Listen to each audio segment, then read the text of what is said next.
Yesenia, no, no. Muy buenos días, muy buenas tardes, muy buenas noches, porque tenemos conexiones también fuera del país.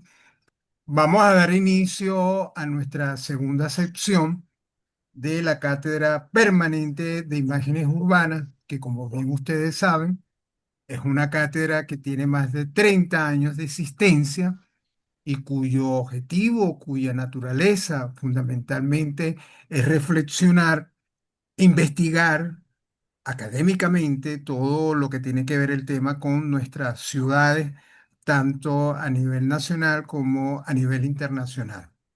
Esto es un ciclo que hemos titulado Después de los terremotos. Y en esta sección número 2 vamos a contar con dos profesores, investigadores, académicos, tanto nacional como internacional, reflexionando sobre el tema de por qué el litoral tropieza con la misma desgracia. Vamos a tener entonces al profesor Rogelio Altes, antropólogo, y al profesor Iván González, arquitecto, y que van a debatir, pues, nos van a hacer reflexionar sobre este tema. La presentación, como de costumbre, a cargo del director de la Cátedra Permanente de Imágenes Urbanas, el profesor sociólogo Tulio Hernández. Es importante hacer notar que esta cátedra, este ciclo, cuenta con el apoyo de la Universidad Central de Venezuela a través de la Dirección de Cultura de la UCB. Cuenta también con el apoyo del programa de posgrado Maestría en Gestión y Políticas Culturales de la UCB y con la Fundación Telefónica Movistar, quien gentilmente nos está apoyando en todo lo que tiene que ver con la logística tecnológica para llevar a cabo este ciclo. Así pues, con ustedes, el profesor Tulio Hernández, director de la Cátedra Permanente Imágenes Urbanas. Bienvenido, profe. Bueno, muy buenos días y buenos días también a nuestros invitados Rogelio Altés e Iván González. Eh, Solo para recordarles que este ciclo que hemos denominado Después de los terremotos tiene una razón de ser básica y que es el nombre de la primera sesión, que fue la reconstrucción más allá del concreto.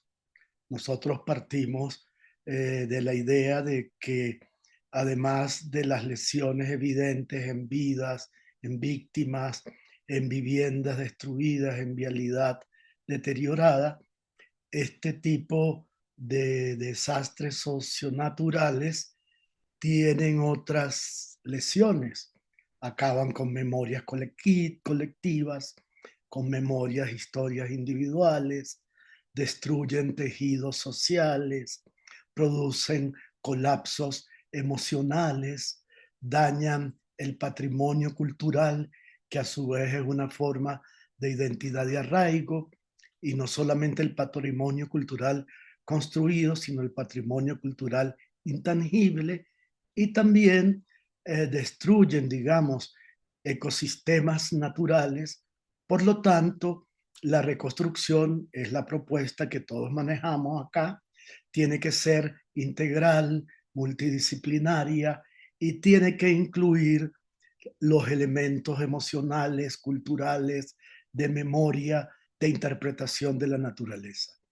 Por eso, bueno, nuestros dos invitados, vamos a empezar con Rogelio Altés, doctor en Historia de la Universidad de Sevilla, donde es profesor titular, y quien ha hecho una reflexión profunda, está en muchos documentos que ustedes pueden buscar en la red, sobre el tipo de ocupación que ha vivido el litoral guaireño o varguense, y partiendo de una reflexión que él ha hecho muy bien sobre cómo los fenómenos, los desastres naturales no son naturales o no son solamente naturales, sino son causados en buena parte sus consecuencias y sus recuperaciones por la participación humana.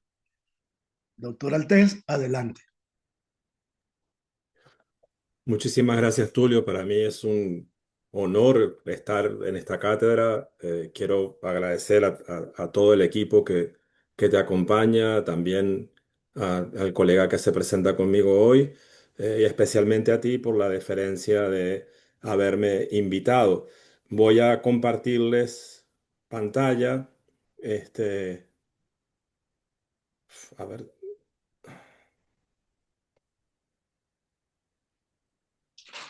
y me confirman que está compartiendo. A ver, Ampliarla. sí, ¿ya? Sí, ya.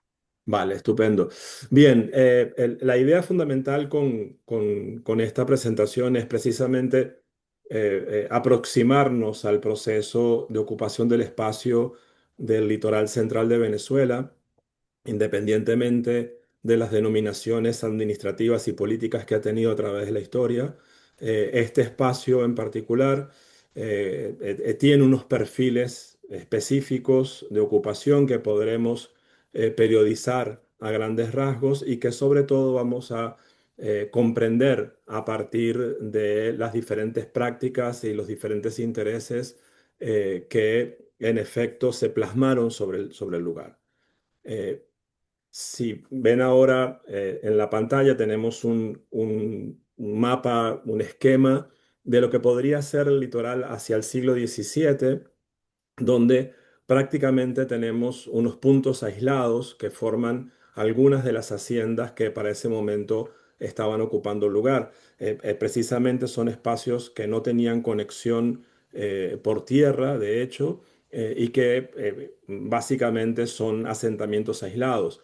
Este mapa topográfico de, 1600 de 1964 ya indica una conexión entre Caracas y los Caracas, que luego veremos en algún momento, pero que también nos presenta, incluso para este momento de la segunda mitad del siglo XX, que muchos de estos puntos que aparecen ahí son efectivamente espacios sin mayor conexión entre sí.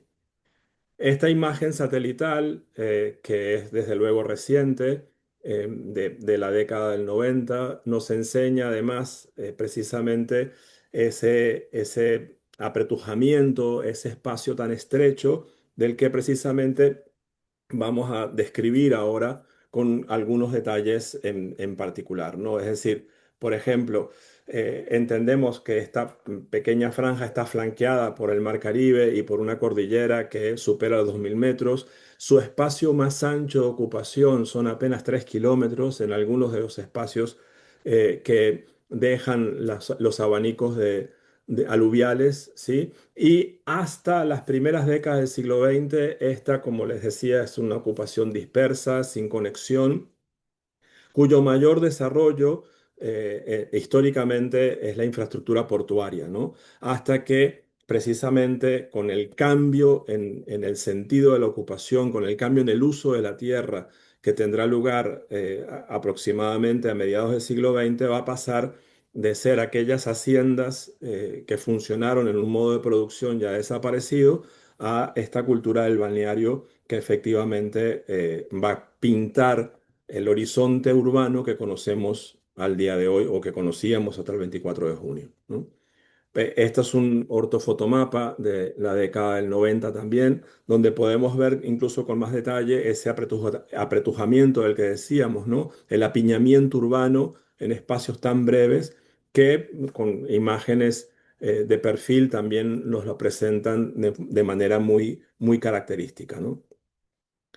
Aquí tenemos un grabado de 1889 de Makuto, que luego veremos cómo fue evolucionando en ese concepto precisamente que va a pasar de haciendas a balneario. Haciendas que, como les decía, se corresponden con un modo de producción fundamentalmente colonial, basado en la explotación del cacao y la mano de obra esclavizada, y que si bien sobreviven al proceso de independencia, incluso algunas cambiando de mano, realmente el uso del espacio no va a cambiar de inmediato, ¿no? Hasta que a finales del siglo XIX y en el contexto cultural en el que Occidente reconoce o entiende que la idea de salud está asociada a un aire más limpio y más libre, ¿sí? Basado también en la teoría de las miasmas del siglo XVIII, va a identificar al litoral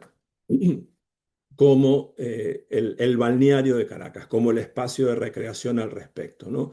Entonces, a partir de ahí, por ejemplo, va a empezar a construir infraestructuras para conectarlo, como el caso del ferrocarril que va a llegar hasta Macuto, o bien los baños del litoral, ¿no? Aquí tenemos unas imágenes que incluso llegan hasta principios del siglo XX, en donde claramente el litoral tiene, y sobre todo Macuto, ¿no? Quizás el primer espacio identificado como balneario, va a tener esta idea bucólica de espacio de recreación y esparcimiento, sobre todo y obviamente para los caraqueños, ¿no?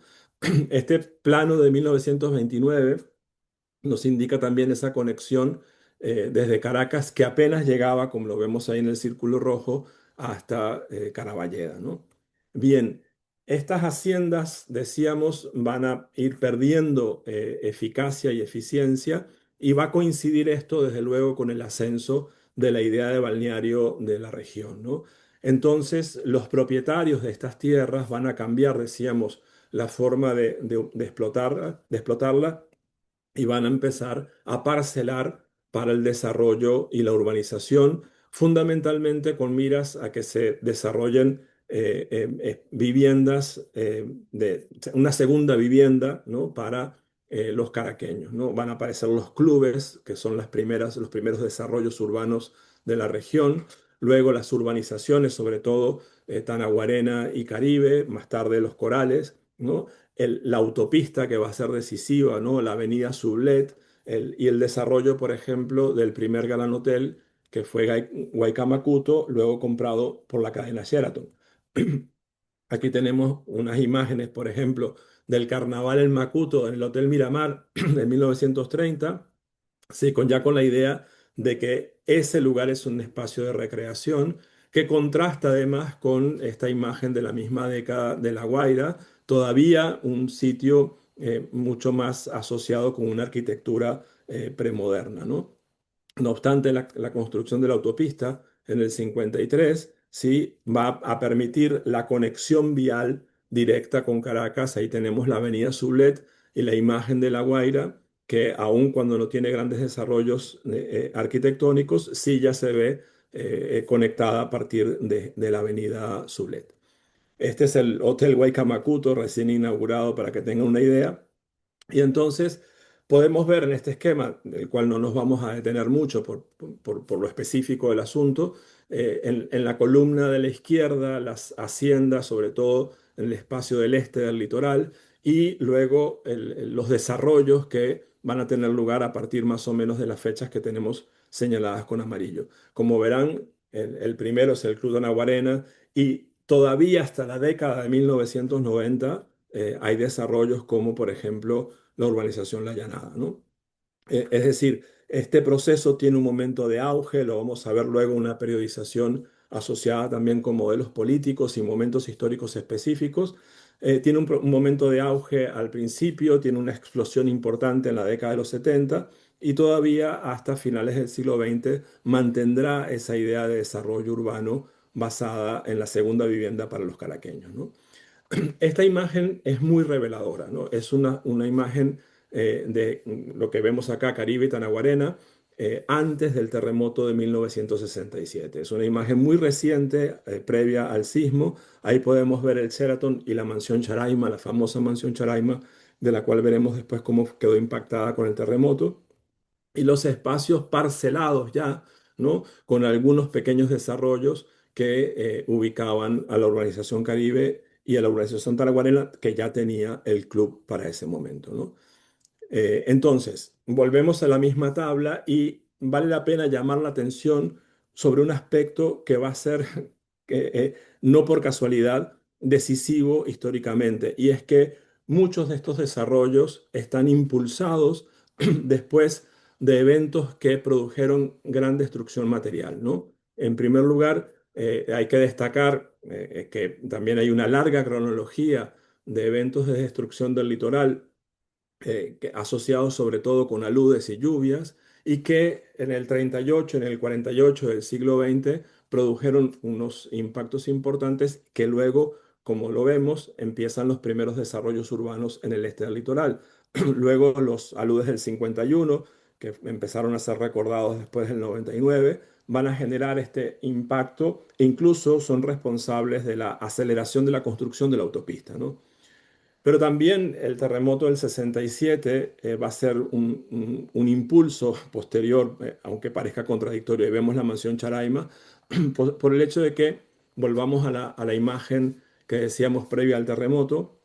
A partir de ahí va a coincidir con el momento histórico de mayor dinero en Venezuela y el desarrollo del litoral va a generar estas imágenes que todos hoy recordamos con mucho afecto sobre este espacio del litoral construido de esta manera, ¿sí? Ya evidentemente poblado de edificios que tenían como origen una segunda vivienda y que incluso a partir también de la década del 90 estos espacios se convirtieron en residencia de los habitantes del litoral, sobre todo por la vía del alquiler.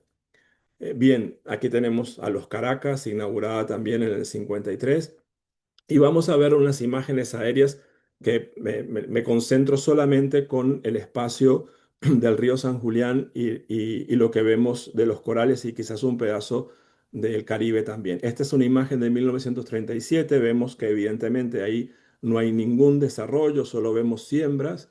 Esta es la del 51, posterior a los aludes, y vemos precisamente a la derecha del río San Julián que ya está parcelado para el desarrollo urbano, ¿no? Aquí tenemos una del 62, en donde ya está no solamente parcelado, sino parcialmente ocupado, pero sin grandes desarrollos, no hay grandes edificios. Esta del 75 ya la vemos un poco más ocupada, ¿no? Otra vez más constreñida la urbanización, ¿sí? Esta del 83, ¿no? Que quizás se parezca mucho a lo que conocíamos, pero sobre todo esta del 99, previa a los aludes, nos deja todo el esplendor de este urbanismo que comienza, decíamos, en la década de 1940 y alcanza precisamente hasta la década de 1990, ¿no? Pues ahí tenemos una idea de cómo se fue ocupando el espacio a partir precisamente de este Código de Desarrollo Urbano pensando en el balneario. Sin embargo, precisamente el desastre de 1999, esta es una fotografía aérea de diciembre de ese año en Macuto, ¿sí? Está la Veguita, más abajo la Guzmania, ¿sí? Este desastre va a evidenciar precisamente que aquel urbanismo ocupó espacios no solamente sin control, sino de una forma galopante que evidentemente el desastre le hizo pagar con claridad, ¿no? Tenemos unas imágenes que conocemos todos del desastre del 99, pero que en esta que está acá vemos este perfil, otra vez el espacio urbano y las cicatrices de los aludes del 99 que definitivamente señalaron qué es lo que no se debió haber hecho, pero sobre todo qué es lo que no se debía continuar haciendo, ¿no? Entonces, sabemos que además coincide este evento con el cambio en el régimen del poder, el cambio en la política y sobre todo el cambio en los agentes de los intereses que van a mirar al litoral con ojos de otros negocios, ¿no? Aquí tenemos una imagen, y esta es muy importante, de la biblioteca de Macuto que quedaba en La Veguita, muy próximo a ello, desde luego, toda la destrucción que conocemos y que vimos en esa imagen aérea, pero muy cerca de este espacio, ya en 2005, muy previo a la misión vivienda, el gobierno entregó estas primeras viviendas incluso a demanda de la comunidad, ¿no? Como las vemos, están al lado del cauce, al pie de los deslizamientos, y forma parte ya de un concepto, ¿sí? De asistencia clientelar y desde luego con todo un criterio no solamente electoral, sino totalmente populista de lo que representaba la relación política con la comunidad. Esta es una imagen de las lluvias de 2005 en el caso de La Llanada, ¿sí? Y me puedo hablar con propiedad porque yo vivía en ese edificio que está ahí. Aquí a la derecha, en este espacio que nunca había sido desarrollado antes de este momento, entonces allí se ubicaron estas viviendas que vemos a la derecha y les hice una fotocomposición de cómo se comportó el lugar en el 2005 y la ocupación que en 2007, financiada por el gobierno y por el gobierno local, entregaron estas viviendas en ese lugar, ¿no? Bien, entonces, sobre este espacio además va a impulsarse la misión vivienda en un proceso ya no de gentrificación, sino de repoblamiento del litoral a partir de la construcción de edificios multifamiliares de gran densidad, ¿no? Esta es una imagen de lo que estaba en Camurichico al pie de la llanada. El caso de Caribe, que estas residencias sabemos que una de ellas cayeron y otras quedaron destruidas, o el caso de Tanaguarenas, que lo vimos ahora con el 24 de junio, el estado en el que quedaron, ¿no? Entonces, si vemos esto en este rápido esquema de cronología, podemos ver precisamente diferentes modelos de poder, ¿sí? Lo que les decía, que estos eventos que parecen coincidir con formas impulsan formas de inversión, y abajo algunas de las que habíamos visto en el esquema. Claramente, vamos a entender que después del terremoto del 67, aquel inicio, digamos, bastante pausado, si bien contundente, pero pausado de desarrollo que había iniciado en los 40, va a tener la explosión urbanística con los edificios que conocemos del litoral a partir de la década del 70, ¿no? No obstante, en el periodo reciente, todavía vigente, tenemos una reconstrucción y una rehabilitación del lugar basado en otros intereses que claramente, y a pesar de todas las señales que dejó el 99, se hacen sin ningún tipo de previsión del riesgo, ¿no? Entonces, todo esto lo vamos a ver de forma absolutamente dramática, catastrófica, con los sismos del 24 de junio, ¿no? Vemos acá algunas de las viviendas que precisamente fueron desarrolladas por Misión Vivienda, ¿no? Que testifican evidentemente que cualquier lección que podría haber de todos los eventos anteriores, pero también del conocimiento científico y técnico de la región, no fueron tomados en cuenta, ¿no? Sin embargo, también hay que decirlo que, desde luego, también cae el modelo de desarrollo urbano anterior, que genera también esta catástrofe y la gran cantidad de pérdidas humanas y también de damnificados que quedan después del 24 de junio. Por lo que podemos, desde luego, afirmar sin ningún tipo de dudas que estos modelos de desarrollo, tanto asociados con uno y otro modelo político o con diferentes intereses desde la década del 40, que colapsaron, ¿no? De la forma más catastrófica, decíamos, con los terremotos del 24 de junio de este año, ¿no? Bien, y para ir cerrando, tenemos unas reflexiones, unas conclusiones elementales. Por un lado, una generalidad, pero que siempre hay que tomar en cuenta para el análisis histórico de la ocupación y la explotación del espacio, es que, en efecto, el uso y concepción, ¿sí?, del espacio va a determinar sus formas de ocupación, ¿no? Y esto lo podemos observar en cualquier espacio, pero en el caso del litoral nos queda claro que precisamente a partir de que se implanta la idea de balneario, ¿m? Esto ha incidido de manera determinante en su desarrollo urbano y en cómo ese desarrollo no solamente materializa ciertos intereses, sino que también consolida materialmente la idea del balneario, ¿no?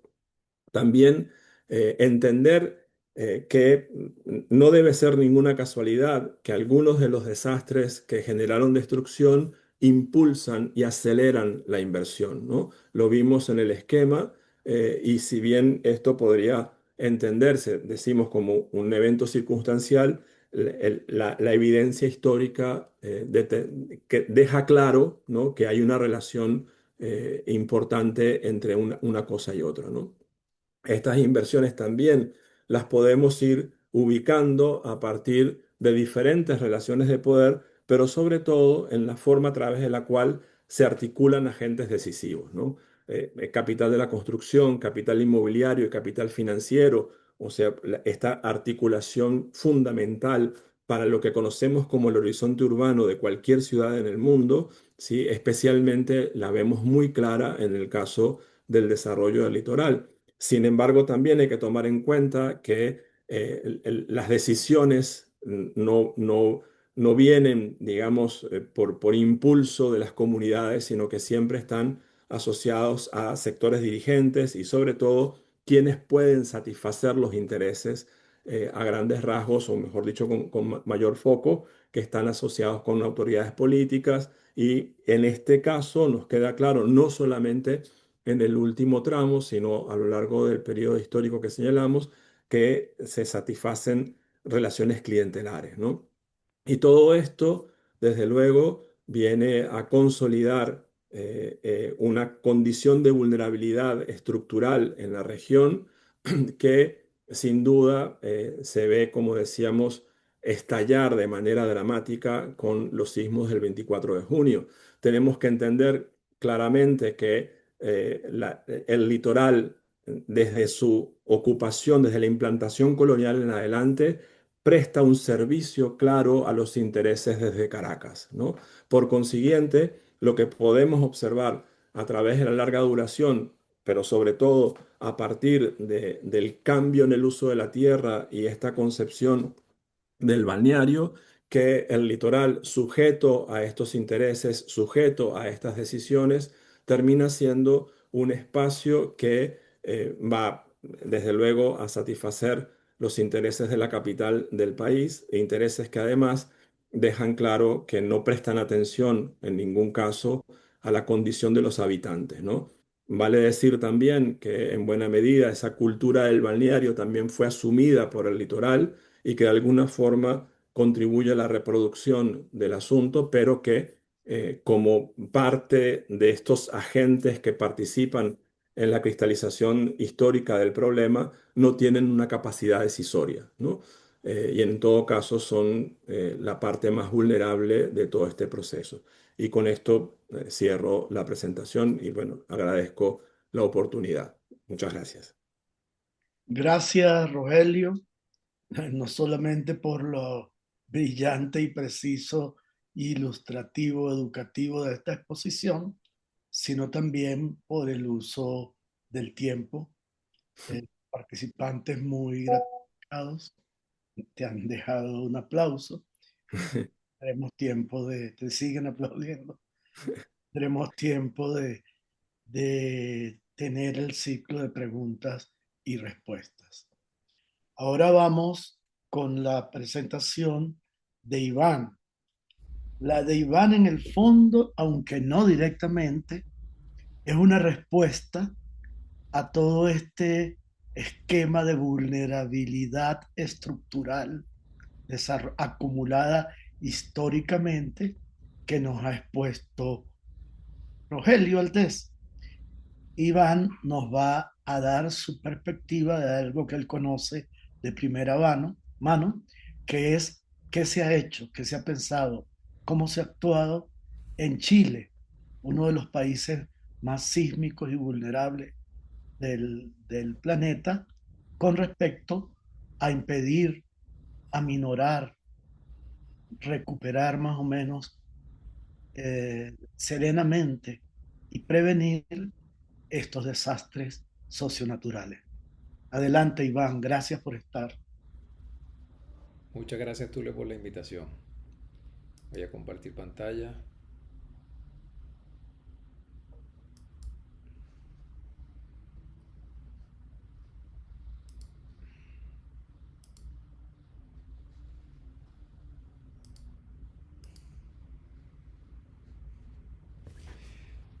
Bueno, mi experiencia en relación a esto, yo soy de nacionalidad chilena, pero vine aquí de un año de Venezuela y he estado en dos oportunidades por varios años en la ciudad de Santiago. La primera vez en el año, en el año 91 y la segunda vez ahora en el año 2016.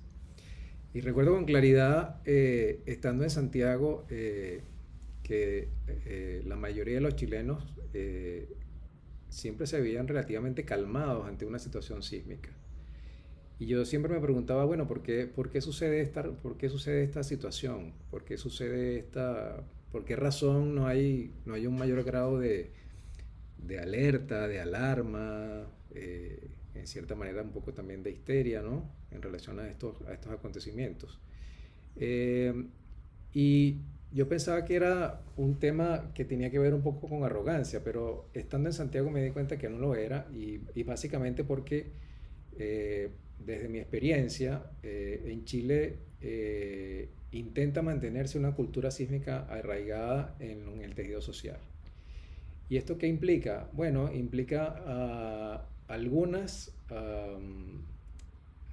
situaciones que tienen que ver con tres agentes, o con cuatro agentes, diría yo. La primera es la rigidez normativa, la segunda es la organización social y comunitaria, la tercera puede ser la disciplina urbana, y la cuarta es una acción decisiva, informativa, desde el punto de vista de la educación que proviene justamente del Estado. Entonces, en estos cuatro factores básicamente descansa la responsabilidad de poder paliar con éxito un evento sísmico. ¿Y por qué digo paliar con éxito? Porque si ustedes ven este cuadro que yo presento acá, que proviene del Centro de Sismológico Nacional de la Universidad de Chile, si a la izquierda visualizan las fechas de los eventos sísmicos, se dan cuenta de que son muy seguidos y de muy alta intensidad. O sea, desde el año 75, 76, 78, 81, 83, 85, casi cada 2 años, cada 3 años, hay un evento sísmico de gran intensidad o de una intensidad mayor a 7. ¿Qué diferencia tenemos nosotros? Bueno, que nuestra intensidad es mucho menor, digamos. Es como un entrenamiento casi deportivo, ¿no? En el caso de ellos, cada 2 años tienen que prepararse para un evento. En el caso de nosotros, casi 50 años, casi 60 años, tenemos que prepararnos para uno un poco de la misma magnitud. Y esto de alguna manera me hizo entender que este entrenamiento constante tiene que llevar de la mano un conocimiento y una manera de actuar asociada también a una situación que tiene que ver con el civismo y con unas campañas informativas y con esa sensación de que Chile tiene que convivir con el sismo. Si bien en el caso de ellos esta posibilidad de que los eventos sean más seguidos los mantiene más alertas, en el caso de nosotros, justamente porque son más distanciados, eso puede representar una dificultad. Y en base a ello, quiero mostrarles, por ejemplo, este gráfico del último sismo en el año de 2010. Y si ven la imagen, pueden ver la figura recortada del continente en negro a mano izquierda, ¿no? Y casi que es una especie como de martillazo, casi como una explosión que esta mancha roja proyecta sobre el Océano Pacífico, ¿no? Y de esta manera, esta ola de esta magnitud se va extendiendo progresivamente hacia los países del suroeste asiático, a los cuales va llegando estas ondas de tsunami con relativa distancia, digamos, en el tiempo. Pero ello hace ver de alguna manera el impacto, ¿no? El impacto que tuvo a pesar de ser un sismo 8.8 y que generó un tsunami, que como lo vemos en la tabla anterior, vamos a verlo acá.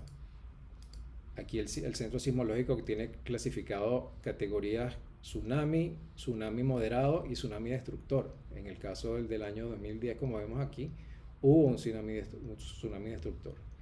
Y en el año del 2015 también, en este caso que está acá. ¿Ello qué implica? Bueno, que obviamente a pesar de los desastres que ocurrieron puntualmente, algunos en la ciudad de Santiago, otros en las ciudades como por ejemplo, o en las ciudades de Concepción, como la caída de este edificio, o en las ciudades de Constitución, donde decididamente el tsunami arrasó con gran parte de la costa, el saldo de fallecidos superó casi un poco más los 500 muertos. O sea, fue realmente poco en relación a las circunstancias del evento. ¿Y esto por qué razón? Bueno, hay algunas razones que tienen que ver. La primera es con la institucionalización de la cultura y de la seguridad desde la escuela. En Chile, como vemos aquí en estas especies como de infografías que emite el Estado, hay un plan integral de seguridad escolar que lo utilizan como recurso pedagógico en los colegios, justamente para enseñar desde pequeños, casi desde edad parvularia, la importancia de la seguridad, de la prevención de accidentes y la comprensión del riesgo al cual están sometidos de manera constante.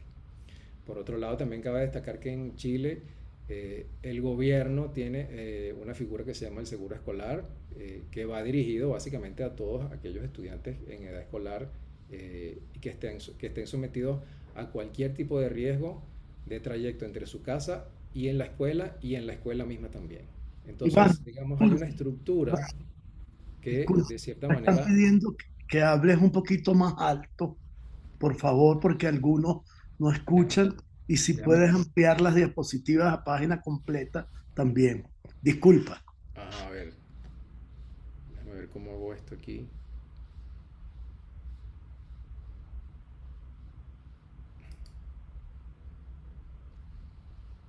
Bueno, igual lo Ajá, vemos.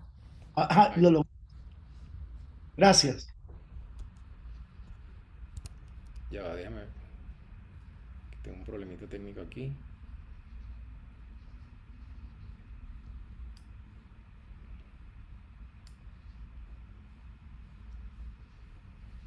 Mm, déjame cambiar de pantalla, déjame un segundito, por favor.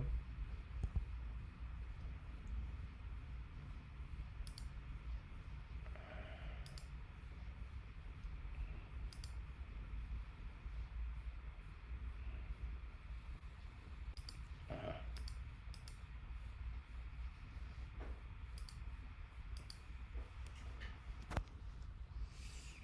no sé por qué.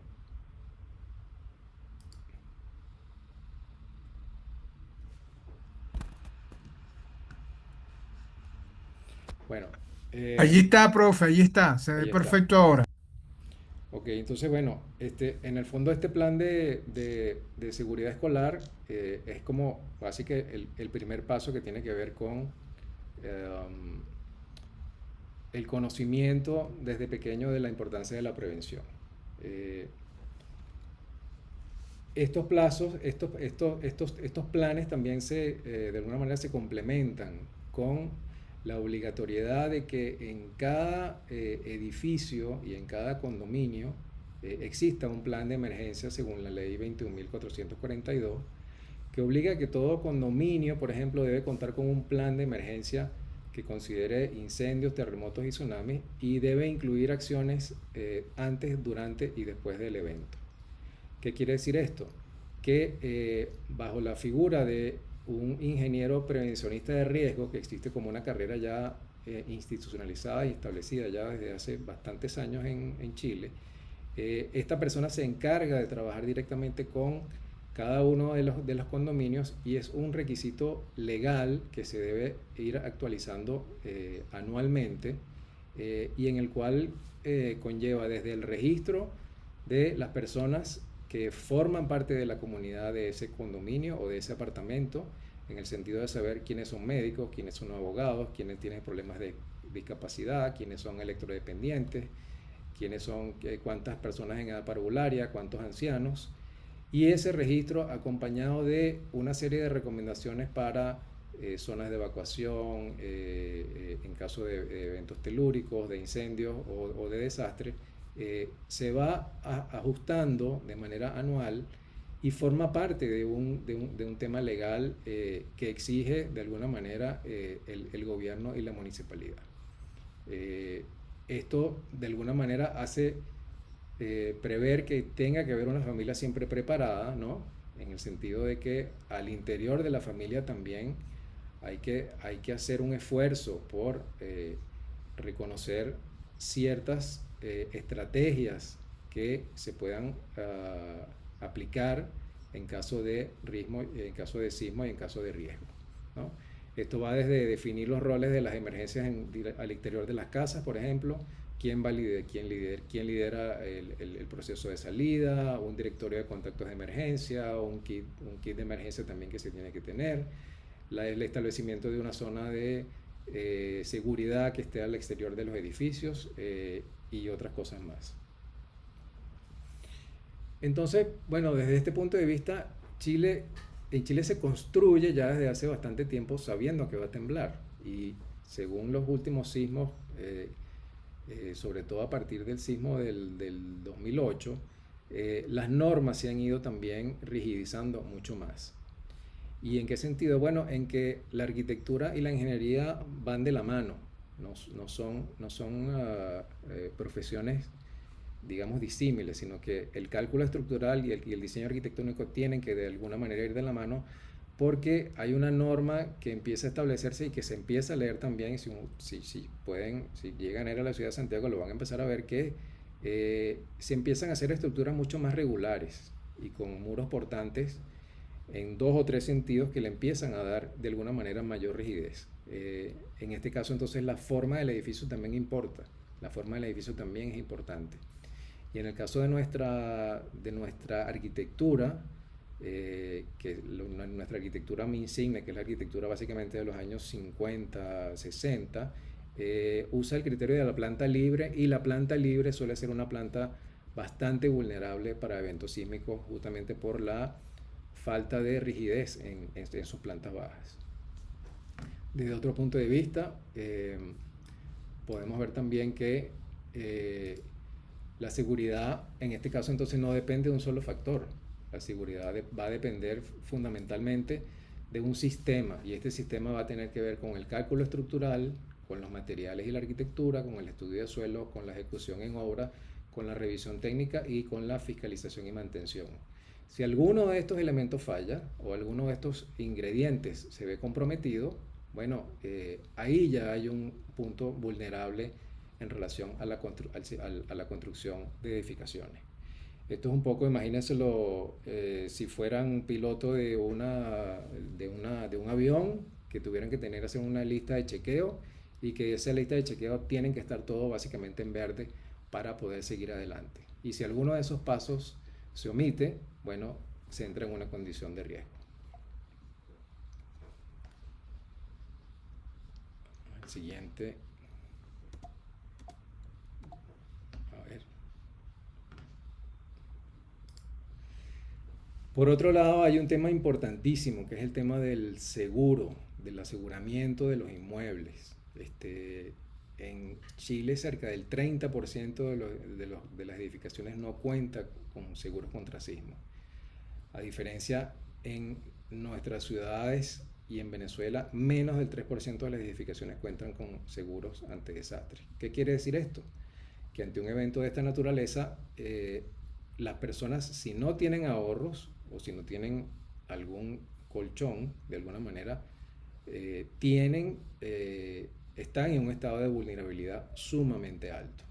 Entonces, el tema de los edificios bajo un criterio de una póliza, de tener una póliza de seguro, es fundamental también, un poco para permitir que el ahorro no tenga que irse fundamentalmente en temas de desastre. Y en el caso de nosotros venezolanos, que estamos absolutamente desprovistos de posibilidad de ahorrar por temas de inflación, por temas de dinámica cambiaria, por temas políticos, bueno, esta situación se atenúa muchísimo, se agranda muchísimo más. Por otro lado, hay temas fundamentales, que es que, digamos, el éxito el éxito de un plan de prevención no se explica por suerte, digamos. Tiene que ver con un trabajo constante, que en esta primera imagen de la izquierda uno lo pudiera ver, porque, bueno, si bien en Chile, en el terremoto del 2010, que fue 8.8, fallecieron 525.000 personas, en Haití, que fue de grado 7, fue 200.000. O sea, 8.8 libera cientos de veces más energía que 7, y aún así, como dice la lámina, Chile tuvo mucho menos víctimas. Quiere decir que hay un proceso de preparación que lleva de alguna manera años en hacer. Por otro lado, La norma también se actualiza muy rápidamente a partir de la aparición de sismos, en el sentido de la clasificación más precisa para detectarse microzonas sísmicas en los suelos, controles de deformación en relación al cálculo estructural y en los muros, y ajustes normativos que no pueden esperar.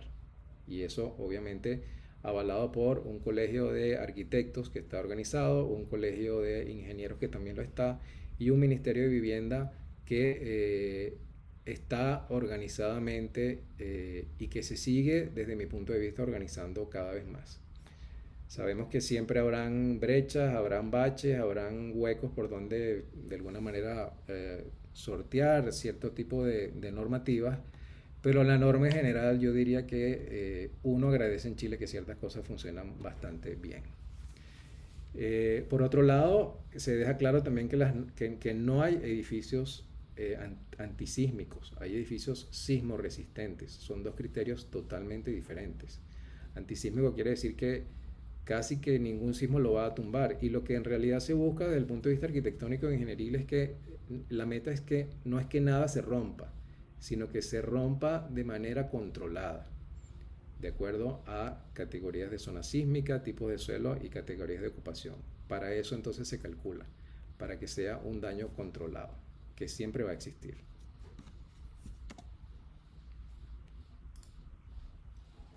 Por otro lado, hay un tema que es fundamental también, que es la conciencia de la gente en relación al conocimiento de lo que es un sismo. Yo recuerdo haber estado allá y, bueno, durmiendo en la cama en la noche, uno sentía casi que un sonido que antecedía el movimiento telúrico, y era una especie como de gusano que venía reptando por debajo de la tierra. Recuerdo el sonido muy claramente, y después uno sentía básicamente el movimiento. Pero sin embargo nadie corría, nadie salía, nadie prendía las luces, todo el mundo de alguna manera seguía tranquilo un poco en lo que andaba. Entonces, bueno, consideraciones sobre conocer más acerca de la cultura de lo que es un terremoto, de lo que son los movimientos sísmicos y qué es lo que ellos realmente implican. Entonces, bueno, preguntas como, bueno, ¿puede venir algo más grande después de lo que sucedió? ¿Qué es realmente una réplica? ¿Por qué se dañan las edificaciones? ¿Fue por ser una construcción o por ser un daño superficial o porque es una reacción que tiene que ver con el suelo? Bueno, no hay una única explicación, pues las respuestas son múltiples desde cierto punto de vista. Pero también si hay una normativa más débil y si hay una... y no tanto la normativa, sino es también el cumplimiento de la norma. Eso es un factor fundamental. En Venezuela, si algo tenemos es que solemos ser bastante relajados, ¿no?, en relación al cumplimiento de las normas. Y eso de alguna manera echa por tierra cualquier intento por prevenir situaciones de riesgo. Entonces, hay algo que culturalmente, desde mi punto de vista, también es necesario asumir. Otros temas, por ejemplo, también culturales, por ejemplo, ¿por qué la escala de Richter? ¿Por qué algunos tuvieron un aviso de sismo antes que otros, ¿no? Y bueno, tiene que ver también con una infraestructura instalada en la cual en cierta medida no hay imagen ni predicción, sino que hay estaciones cercanas al epicentro que detectan ciertas ondas, y de alguna manera este dato por internet viaja más rápido que las ondas moviéndose por la roca, y de alguna manera entonces algunos reciben estas alertas más temprano que otros, ¿no? Entonces, bueno, en la parte cultural y la parte de que el chileno conoce que está metido en una zona, digamos, de vulnerabilidad y de peligro, digamos, hace que todas estas recomendaciones y todas estas campañas sean siempre constantes. Constantes hasta el punto de vista tal de que, por ejemplo, hay una página web que se llama Visor Chile Preparado, en el cual si uno puede ir recorriendo el país de norte a sur y encontrando cuáles son las amenazas que desde el punto de vista ambiental, geográfico, se producen en cada una de las regiones, ¿no? Por ejemplo, aquí tenemos una imagen de amenaza volcánica, por ejemplo, ¿no? Ellos tienen además amenaza volcánica, que también obviamente genera movimientos en la Tierra, y que si uno recorre básicamente todos estos puntos que están aquí cercanos a la ciudad de Valparaíso, encuentra lo cual empieza a reconocer cuáles son los puntos de encuentro, los puntos de encuentro transitorios, cuáles son las zonas de riesgo, las zonas que están más comprometidas o que pueden estar más comprometidas, y uno tiene acceso a información. O sea, eso es también fundamental, tener acceso a información. En Chile el periódico todavía existe. Uno puede comprar el diario, uno puede comprar el periódico, cosa que es un disfrute hacerlo, nada más oler el papel.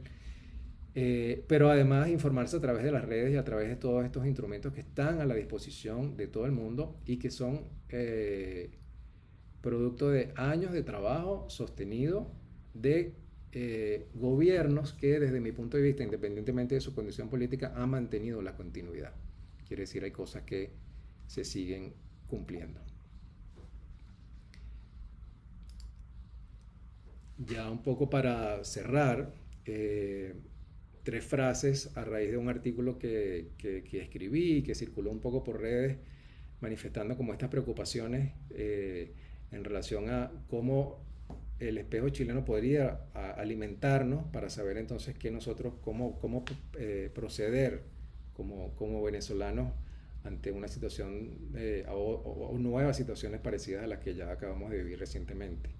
Y bueno, básicamente el espejo chileno nos demuestra que la resiliencia no es un milagro de la ingeniería, sino es un pacto social indivisible. Se tiene que transformar en un pacto social. Mientras allá el sismo se evita de manera disciplinada, digamos, y en cierta manera consciente, aquí se padece con sorpresa. Uno lo veía o uno lo sigue viendo de alguna manera también en la vida diaria. El otro día me tocó una persona que no quería subirse a un ascensor sin estar acompañada, por ejemplo, ¿no? En el fondo, entonces, las claves chilenas tienen que ver con la disciplina urbana, la rigidez normativa, la organización comunitaria y una campaña, de alguna manera, un destino de fondos y un interés de política de Estado en que todo el mundo esté alineado con el tema de la cultura en relación a los terremotos. Entonces, en el caso nuestro, nadie cuestiona nuestra destreza técnica para volver a mezclar hormigón o para construir edificaciones, pero sí es necesario que reflexionemos sobre nuestra madurez ciudadana y nuestra madurez política. Porque si la respuesta a la tragedia actual se limita a levantar exactamente las mismas masas rígidas sobre las mismas zonas inestables, de alguna manera haciendo caso omiso de lo que son los suelos, la montaña y la fatiga de nuestras plantas libres asociadas a la arquitectura, nuestra arquitectura más reciente, de alguna manera es mi impresión de que estaremos construyendo poco a poco la escenografía de un desastre próximo que puede ser similar al que acabamos de sufrir. Por otro lado, queda la pregunta en el aire si, en vista del panorama, digamos, político, social y económico, vamos a ser capaces de refundar una cultura cívica de manera honesta para evitar o enfrentarnos a la fragilidad de nuestro territorio, o seguiremos fingiendo que tenemos una solidez urbana que el subsuelo es capaz de desmentir en segundos. Seremos capaces. ¿Terminaste, Iván? Sí, con eso cerramos. Bueno, francamente agradecido. Y bueno, el público también aplaude con mucho entusiasmo. Eh, ¿qué decir? Yo creo que estas dos ponencias, dos presentaciones impecables, nos han dejado primero una mirada que yo de verdad admiro como Rogelio Altés la puede hacer en 20 minutos. Una mirada histórico-antropológica, pero que en sí misma deja recomendaciones, aunque no haya sido explícita. Y luego las de Iván, que más pertinentes no pueden ser para un país que no tiene, como el nuestro, que no ha tenido educación sísmica. Y yo diría que en general, ustedes dos me lo pueden corregir, formas de educación ciudadana estables y sistemáticas. Así que muy agradecido con ambos. Hay muchas preguntas. No sé si nuestra compañera de equipo, Yesenia Camacho, tiene alguna síntesis, o si no, yo haré una de mi parte. No, profe, por el chat no tenemos preguntas más allá de las reflexiones que han ido dejando por allí. Bueno, entonces yo tengo una para cada uno.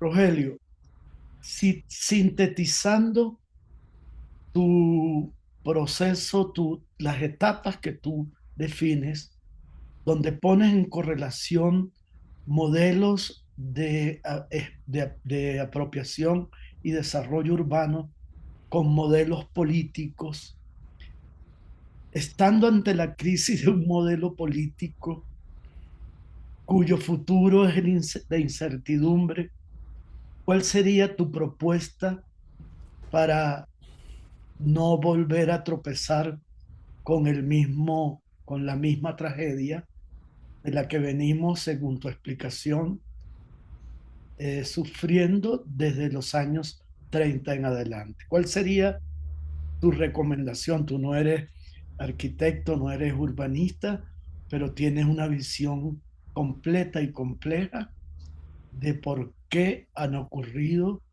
estos sucesos tan dramáticos en el litoral guairense. Bueno, Alarguen. gracias por la pregunta. Fíjate, en primer lugar, desde mi punto de vista, esto siempre va a pasar por la voluntad política, ¿no? La toma de decisiones pasa a partir de quienes pueden aplicarlas, ¿no? No siempre esto va de la mano de lo que claramente la historia nos demuestra, que no va de la mano de lo que es pertinente o necesario para una región o para una comunidad. No obstante, yo creo que desde mi punto de vista el problema comienza por la forma en la que se comprende la región, ¿no? O sea, quienes deciden sobre el litoral, evidentemente, conforman intereses básicamente foráneos al litoral, ¿no? Y hay que entender algo también. Yo lo digo incluso como guaireño. Yo viví más de 30 años en el litoral. Y a ver, La Guaira no tiene una universidad. O sea, el núcleo de la Simón Bolívar es un núcleo técnico. No tiene más fuente de trabajo, y sobre todo en el siglo XXI, que el puerto y el aeropuerto. ¿Sí? Y antes tenía, si acaso, los grandes hoteles. Se ha reproducido una estructura de economía informal asociada a la playa, que en buena medida es el modus vivendi de buena parte de los sectores populares del litoral. Eh, Decíamos que el desarrollo de esta infraestructura arquitectónica y urbana estuvo enfocado en ser una segunda vivienda para Caracas, y recién en los últimos años del siglo XX estos espacios comenzaron a ser, digamos, en mayor proporción alquilados para viviendas de quienes vivíamos en el litoral. Por lo tanto, yo creo que la sumatoria de todo esto nos deja, desde luego, un cúmulo de comunidades, una sociedad que habita la región con una, digamos, una estructura de vida que es bastante frágil, ¿no? Desde luego vulnerable en todo punto de vista, pero que en efecto no tiene cómo fortalecerse como comunidad. Es son unos asentamientos que viven de espaldas a la montaña y que ven al mar como una playa, ¿no? Y esto en buena medida impacta sobre la forma de concebir el entorno y su propia existencia. Yo creo que de cara a lo que viene, evidentemente, podemos intuir muchas cosas, pero mientras no exista una voluntad política que transforme el concepto del litoral, que deje de ver a La Guaira como una playa de Caracas y la entienda como un espacio que es habitado por personas que deberían tener sus propios recursos para vivir y sobrevivir allí, que deberían tener fuentes de trabajo, que deberían tener fuentes de educación, que deberían tener todo tipo de asistencia. Pensemos en lo más elemental, el litoral no tiene ni siquiera un centro comercial, o sea, no tenía un cine a dónde ir, por poner aspectos de consumo básico. Entonces, mientras se siga viendo a La Guaira como la playa de Caracas, evidentemente estaremos reproduciendo su condición de vulnerabilidad más profunda. Gracias, Rogelio. Hay ahora sí varias preguntas en el chat. Le pido a Carlos Guzmán, quería hacer una directamente y yo le pregunto a Iván, tu última lámina es contundente. Si remitimos el problema a reconstruir edificaciones en los mismos lugares donde lo hemos venido haciendo, lo que estamos preparando es una segunda o tercera catástrofe. ¿Qué pueden hacer en ese sentido como pronunciamiento y como creación de sensibilidad las facultades de arquitectura, los colegios de arquitectos, los colegios de ingenieros? ¿Cómo pueden ayudar a quienes en definitiva deciden, de acuerdo a la explicación de Rogelio Altés, que es el capital, ya sea el capital privado o el capital de Estado, desarrollando ya sea planes económicos rentables o planes populistas que satisfagan intereses? ¿Qué pueden hacer los colegios, las facultades, la academia, las fundaciones de arquitectura al respecto? Estás apagado, muteado, como dicen.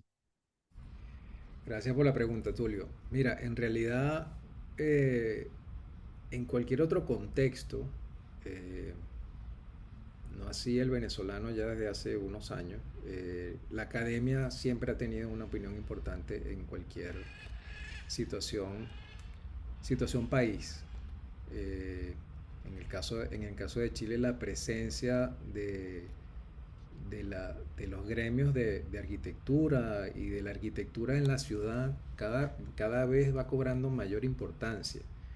Las facultades de arquitectura, si bien son bastantes en Chile y han ido proliferando de manera dramática también, ¿no? Hay otros temas ahí alrededor un poco que hablar, pero la ciudadanía cada vez se da cuenta de que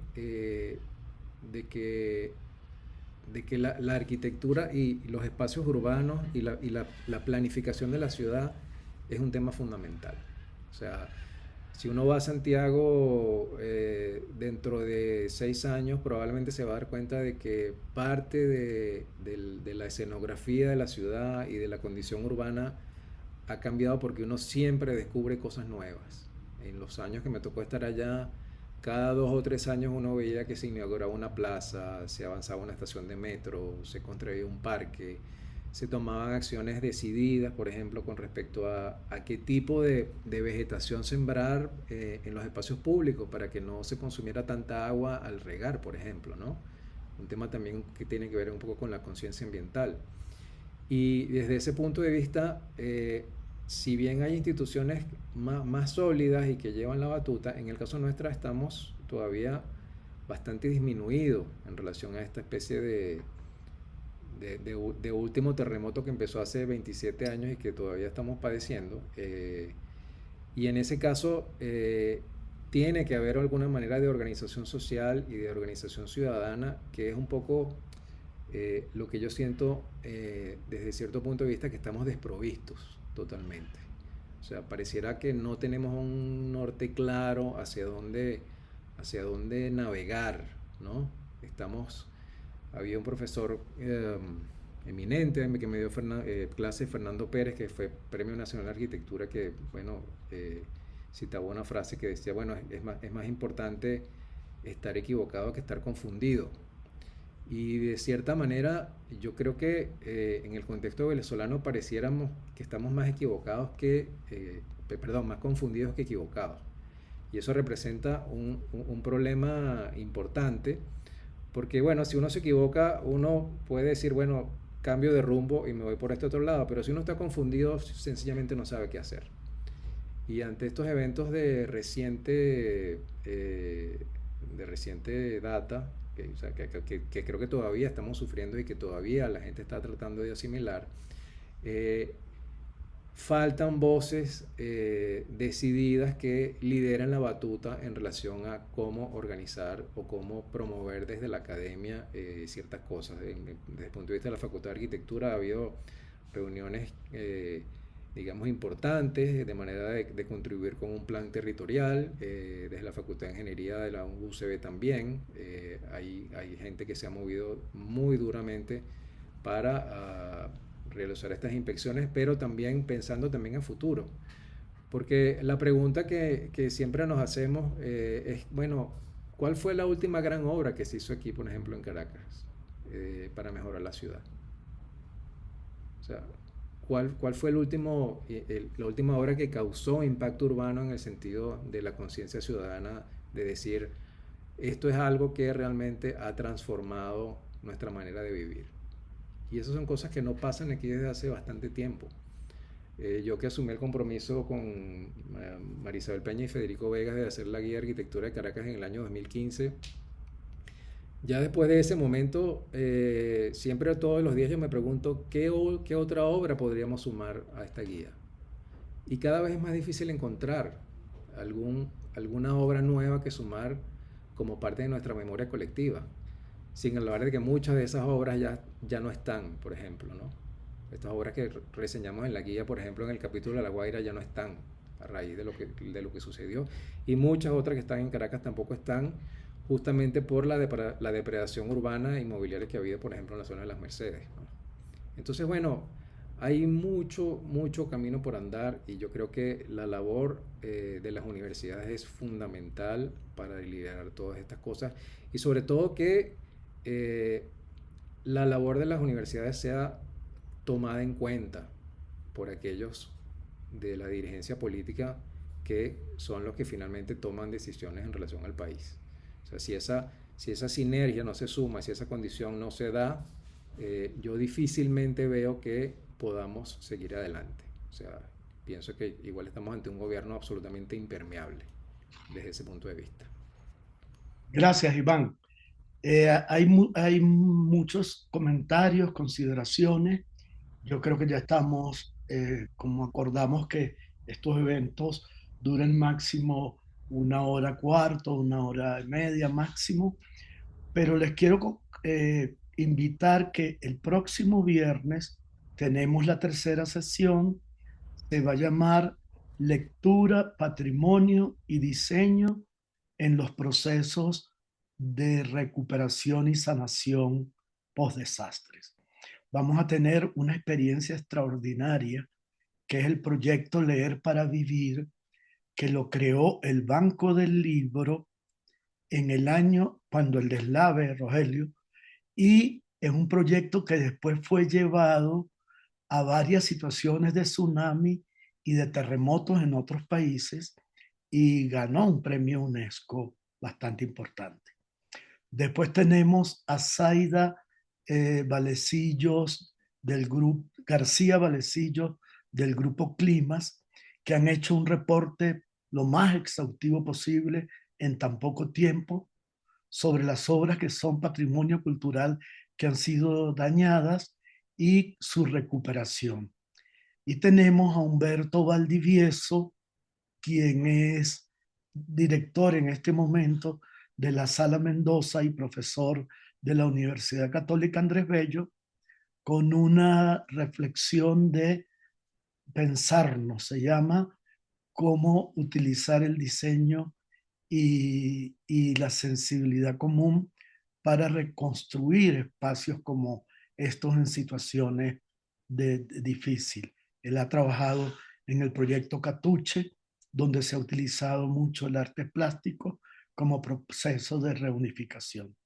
Hay muchos comentarios, hay uno de Pablo Mora, que es un gestor cultural venezolano que vive en Argentina, quien insiste en la memoria, que mientras no trabajemos duramente en la memoria, tanto de lo que nos ha pasado como de la organización comunitaria previa, va a ser muy difícil reconstruir de manera integral. Hay una pregunta que le hace Andreina García Reyes al doctor Rogelio Artés y dice, y con esto cierro la pregunta, su análisis del problema urbanístico en el litoral central ha cambiado con respecto al que tenía hace un poco más de un mes. Muchas gracias.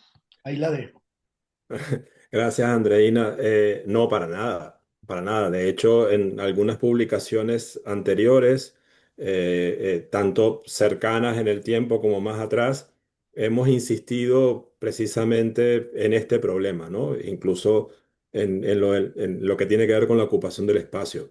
Hay algunos otros aspectos que, si bien Iván tocó tangencialmente, son decisivos en el litoral, como por ejemplo los que se evidenciaron con el desastre del 99, que tiene que ver con los abanicos aluviales, que por un lado, digamos, con relación a los aludes, claramente dejan un espacio, marcan un espacio de influencia sobre el cual, si bien no debería construirse, en todo caso habría que construir teniendo en cuenta este comportamiento morfológico de la zona, pero también estos abanicos, que son una serie de depósitos que tienen miles de años y que cada evento va generando nuevos estratos, son estratos caóticos, del mismo modo que observamos hoy todavía terrazas afloradas en buena parte del litoral,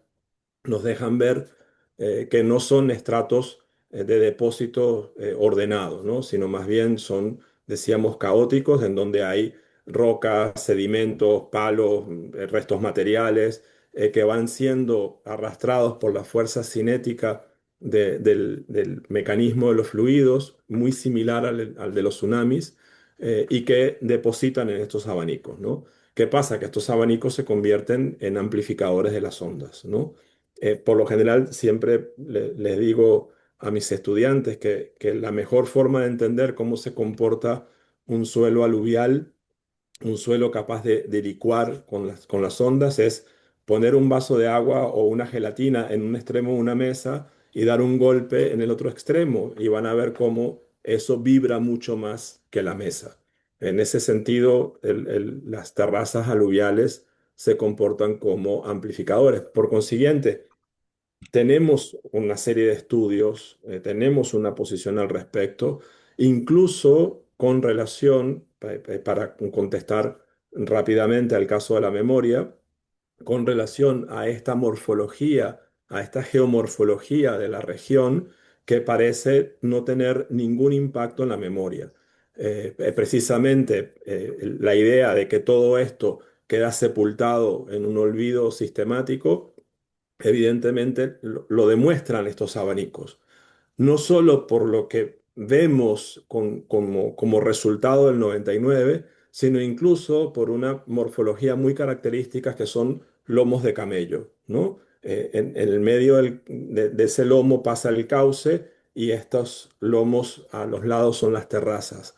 En el caso de la Llanada, es uno de los pocos espacios donde no se removieron estos sedimentos, y queda clarísimo cómo dibujó un perfil del abanico que nos deja presente lo que es capaz de hacer un evento como este. Sobre esto no hay ninguna memoria, y más aún, desde mi punto de vista, las memorias colectivas no se producen como fenómenos naturales. Las memorias colectivas se producen históricamente a partir de intereses. Las sociedades conmemoran lo que va a dar a una efemérides oficial, y no necesariamente lo que tratan de sostener como un evento característico. Por consiguiente, aquí se combina absolutamente todo para producir un entorno estructuralmente vulnerable. Gracias, Rogelio. Hay muchos comentarios, unos relativos a excelentes y muy claras presentaciones, Marisol Montenegro, María Eugenia Bachi, Valentina Castellano, otros como el de la propia Valentina que pregunta, pero yo creo que ya Iván lo adelantó, ¿por qué conociendo todos estos informes técnicos sobre estudio del litoral que existen antes y post-vaguada, no hay evidencia de que las recomendaciones se hayan traducido en asambleas, mesas técnicas donde se hayan incorporado estas referencias? Carlos Guzmán le pregunta directamente a Iván González, pareciera que ya superamos y aceptamos los terremotos que vivimos, pero de verdad se están aplicando medidas para concientizar lo que vivimos y podríamos venir en otra fecha. Y hay muchas reflexiones parecidas a esta. No sé si Iván quiere clausurar la sesión de hoy, que ya nos gusta cumplir la idea de no pasar de hora y media y lo estamos haciendo. Y antes, si Iván quiere intervenir, pues quiero darle las gracias a todos, a los participantes que pasaron de 50, 60 varias veces, y a los ponentes, y agradecidos por todos sus comentarios. Y nos vemos entonces la próxima semana. Si Iván quiere cerrar, es un gusto para nosotros. Bueno, gracias por la oportunidad, Tulio. Gracias por compartir también contigo, Rogelio. Eh, Mira, bueno, yo solamente quería cerrar agradeciendo esta invitación y diciendo que yo no tengo respuestas, digamos, claras ni definitivas a estas que se hacen por el chat, ¿no? Eh, pero sí siento que estamos, como dije antes, en una situación que, que nos va a representar un desafío importante, inmenso, que no dudo del cual creo que sí vamos a salir exitosos, pero que en el caso del urbanismo, la arquitectura, la ingeniería, la geología, la planificación del territorio, hay que volverlo a recuperar desde la academia, desde el Estado, desde gente seria que esté a cargo de alguna manera de eso. Porque de lo contrario, como ya dije, podemos volver a caer en el mismo error. Y eso puede pasar. Y eso puede pasar. Siento que nos falta mucho a nivel de organización, a pesar de que pareciera que es el momento de empezar a emprenderla. Creo que todavía no estamos, simplemente estamos viviendo en la emergencia, ¿no? Siempre estamos viviendo en la emergencia en un país como este.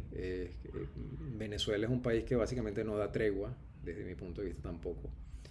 Y tenemos que empezar a justamente organizarnos, ¿no?